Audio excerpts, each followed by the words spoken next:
Hi guys, how are you this morning? I'm gonna kick off this morning by with a piece from my son, the Inspector Gadget theme, as we're gonna talk about children and all the challenges you're facing with your children in this time. So let's kick off now this morning with Matthew playing Inspector Gadget theme.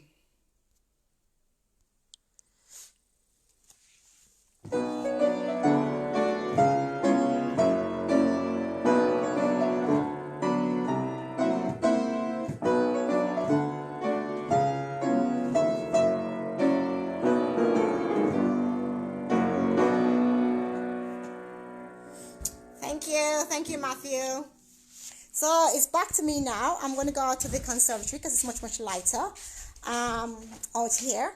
So we're going to talk about this morning. I know that yesterday I had some issues with the videos because I thought you could reply, but you couldn't reply. So we're going to just give me a thumbs up if you can hear me, or let me know at any point if you have any comments. How are you doing today? Here we go with my second attempt. Today we're gonna talk a little about children. Now that school has been closed and we are doing the teaching at home. So now this is where everything has been coming to the light with some of us parents who can't remember some of the things we were taught at school, or some of the things that we were taught at school nowadays is totally different. Can you see the way they do maths these days? The pattern they're using in maths, even simple maths, taken away. What we call in the olden days the mental maths. These days, it's not just mental maths, it's a pattern you have to follow. So some of the issues I think, and I've heard from feedback from talking to my colleagues at work, and also some of the things I've heard from my husband, because my husband is the one who do most of this homeschooling, is the things like from getting the children out of bed. I don't know, what time do you get your children out of bed? Well, with my little one, she goes to bed late, so she'll get up late. Normally she get up at 8 o'clock. Now her getting up time sometimes is 10 o'clock, and we have to finish all the work to be submitted in line for her during that time. So is it getting up time? Is it time for the break in between?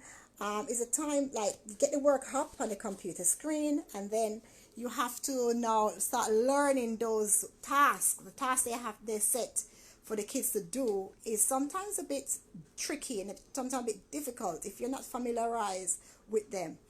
Some of us parents hasn't been familiarized with the new technique they're using in schools. Even simple things like this English. They're using some sort of English these days. I myself, I'm trying to get my head around it, and my husband is trying to get his head around the maths. Um, the things sometimes as well I find tricky is how many times do you allocate the time frame for breaks in between lessons, and how many times do you allocate for the lesson, because the lessons need to be completed because it need to be submitted. I don't know if all schools are asking the kids to submit their work each day, but for my daughter in particular, she has to submit the work each day online. So it's a bit tricky, and sometimes I come home from work, and because I finish working at 5:30 each day, and I have to come home and I have to check the work to make sure the work is correct, because as I said to you, my husband is finding maths a bit tricky. So, and my biggest son is not so bad because he can do the work himself, if with some a bit of encouragement, because these teenagers sometimes we tell that they're doing the work, and getting the work done is the next thing, because sometimes I get emails from the teacher saying, where is Matthew's work? His name is Matthew. And I come home and said, Matthew, where is the work? Matthew said, oh, I finished the work, but I just haven't submit the work. I said, oh, what do you mean you haven't submit the work? He said, oh, I've done the work, but I haven't clicked done. I said, the teacher are not psychic. They need to know that, you do the work. And for them to know that you do the work is by you submitting the work. So it's a bit tricky, and we need to support each other with this. So what are some of the tips you're using yourself to encourage your kids to do their work online? And the next thing, guys, with the kids is because they're at home, and the computer, the PC, the games, everything's are there. Sometimes it's a bit difficult in telling them not to play the game. That again is a bit tricky. So, what are some of the tips that you? What's some of the tips you could share with each other, in helping these kids to do the work? Because my daughter, she loves doing work, but the work she loves doing, and because she's not interested in maths, she's not interested in English either. She's more interested in hard work. She can do hard work all day. If you give my little one some paint and a piece of some papers and put her outside, she will paint and she will make her potions. So she loves chemistry and she loves art. But maths and English, no, no, no, no, no. So what are some of the tricks that you use to get a balance, the balance, doing the work balance? Give me, send me some feedbacks in some of the tips you use to get your children to be engaged in the work and to do the work that they are not particularly fond of doing. What are some of the techniques you're using? We can share with each other because the work need doing, because we don't know when this closure is going to come to an end. So the kids need to be motivated, and some parents will find it more difficult than some in getting these kids being motivated in doing the work. So any comments, any tips will be welcome for everyone.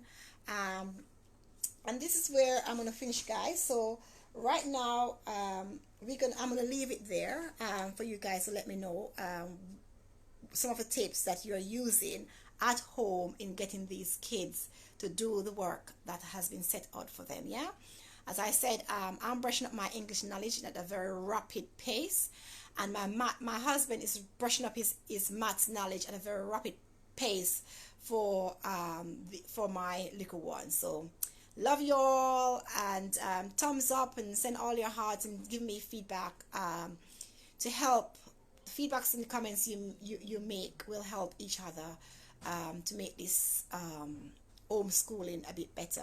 So I want to shout out to all the teachers, heads up, and now I think you'll be more appreciated when this closure has come to an end, and the parents the parents will appreciate you more because they can see the struggles you're facing. So well done and congratulations, all teachers, and carry on doing the wonderful work you're doing because it's much appreciated. And sometimes it takes a situation like this to let people realize the hard work and the struggles what other professionals are facing. Yeah, okay, all the best now. Bye bye for now.